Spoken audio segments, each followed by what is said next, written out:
All right, welcome back. Great to have you with us on the program this morning. It's time to meet the panel for a Wednesday morning, 19 past 8. Broadcaster Joe Cotton. Morning to you, Joe. Good morning. And Conservative Party leader Colin Craig. Colin, good morning. Morning, Paul. Great to have you on. Have you been busy since you lost the election? Well, yeah, look, we have been pretty busy. I mean, I have a real job as well, so, I have to do that too. And actually, it's interesting that you should come in because your real job is effectively running buildings, isn't it? Yep. Hundreds of them. Hundreds of them.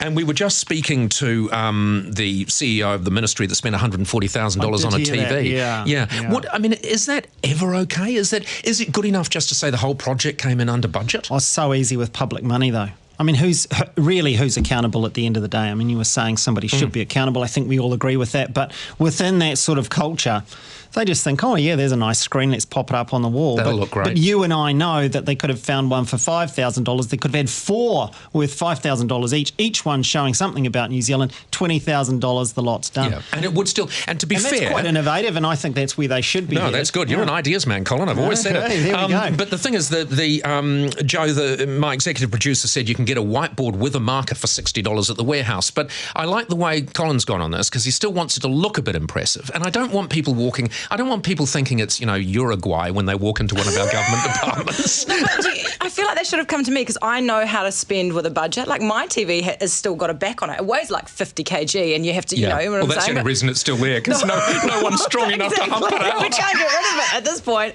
But we could have saved them so much money. I don't even know how much. I mean, you could probably give mine away. I could have given my TV. Works fine. Here's the thing. You would have to pay someone to take that away now. That's what's happened with technology.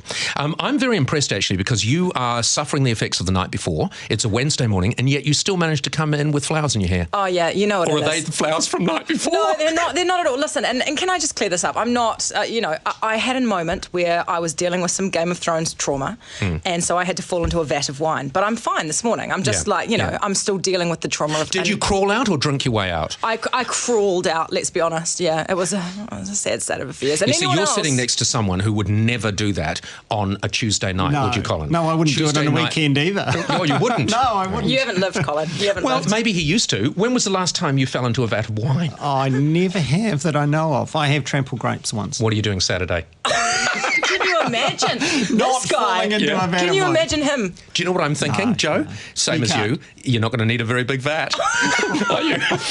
All right, let's talk. What is essentially racist policy from the police? This idea that if a Māori is stopped and they don't have a driving licence, you give them a chance that you wouldn't necessarily give someone else. Yeah, nonsense. But you've got to admire the creativity. The stated goal of the policy is to reduce Maori offending.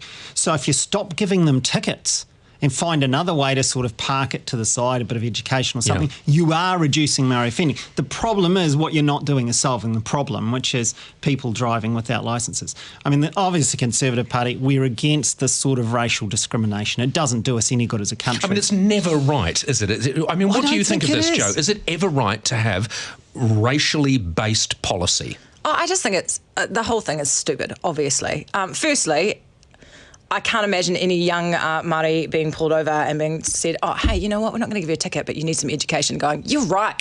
Damn me, I should have really got some education before getting in this car. I'm going to completely agree with you tonight, sir. Exactly. Do you know, the stupidest thing is my husband has a restricted licence and often drives, I'm getting into trouble, but he often drives after 10 o'clock at night, which you're not meant to do on a restricted. Now, I would be pretty annoyed if he got pulled over and given a $400 ticket, let's say, or a ticket, and then somebody doing the exact same thing who maybe was of a different ethnicity was given a pass. That would be stupid. That is the rub of this. Yeah. Got to be fair. I mean, he would effectively be given a ticket not because he was driving against his licence, but because he wasn't a Māori. That's why he would get the ticket, and that's unacceptable. And that's what people don't like. Yeah. All right. How crazy is America that Donald Trump has a 20 rating?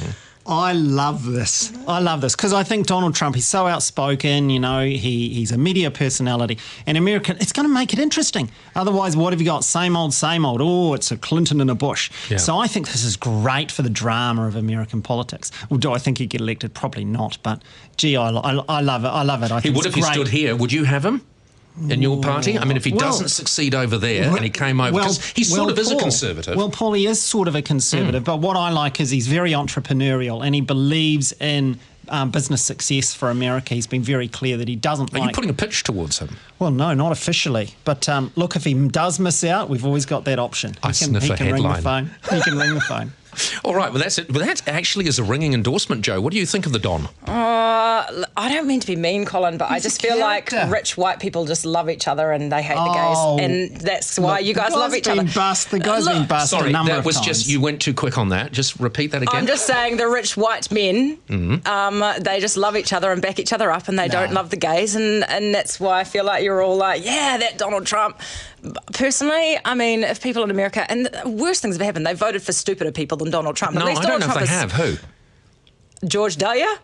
Okay, when you say stupider, not more ridiculous candidates. No, but people who intellectually are stupid. Exactly, okay, exactly. And so what worries I'm going to let you get away with that. No, but it's true. He's an idiot. No, he's not an idiot. No, he's not an idiot. No, you can't say No, that. he's crazy, but he's not an idiot. Right, well... He's actually very shrewd. You look at the things that Donald Trump's surprises done. me that this guy has this opinion. Yeah, okay, keep going. He is a smart guy. Look, he's been bust numerous times, always rises out of the ashes. I think it adds a lot Fool of me interest. once. I tell you Adds what. a lot of interest, and I think it's It does add a great lot of for what interest. otherwise would have been a very boring election. Yep. It's going to increase the turnout if he gets through.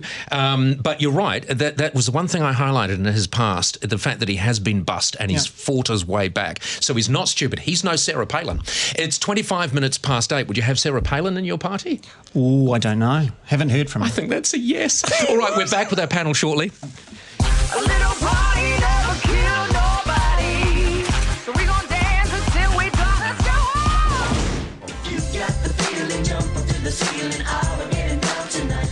All right, great to have you with us. It's a Wednesday morning. Another minute with our panel. Broadcaster Jo Cotton, who's just discovered her TV is actually worth less than nothing, and Conservative Party leader Colin Craig. Very quickly, I just wanted to end with this. This racist policy that police have put out with regard to Māori and driver's licences, in the one 5-line paragraph that advises police how to handle this, there are 6 spelling mistakes.